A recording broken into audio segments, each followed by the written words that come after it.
17-18 দিন বাড়ি ফেরার পরে বাগানের অবস্থাটা ঠিক এখন এরকমই হয়ে রয়েছে, একটু অগোছালো, কিন্তু গাছগুলো সবই ঠিক আছে, একটা গাছেরও ক্ষতি হয়নি।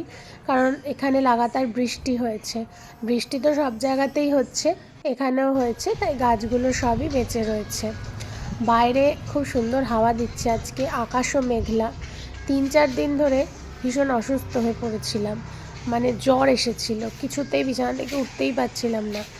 গতকাল থেকে একটু একটু ঠিক হয়েছে, আজকে জ্বরটা একেবারেই নেই। তাই পিৎজা খাওয়ার প্রচণ্ড ক্রেভিং হচ্ছিল, তাই ভাবলাম চলো একটু পিৎজা খেয়ে আসা যাক। তাই এখন যাচ্ছি ডমিনোজের উদ্দেশ্যে।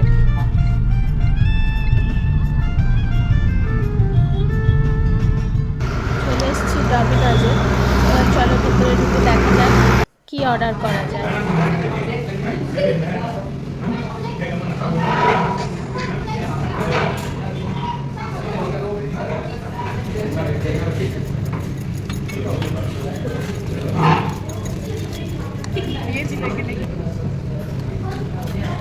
পুড়ে গেল।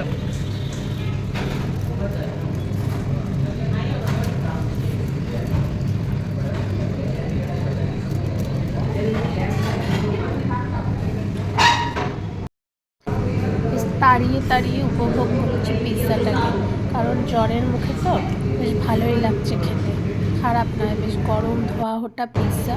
আমাদের খাওয়া দাওয়া কিন্তু অনেকক্ষণ আগেই কমপ্লিট হয়ে গেছে, অথচ সোহাগ এখনও তাড়িয়ে যাচ্ছে। চলো এরপর খেয়ে দিয়ে যাবো বাড়ি।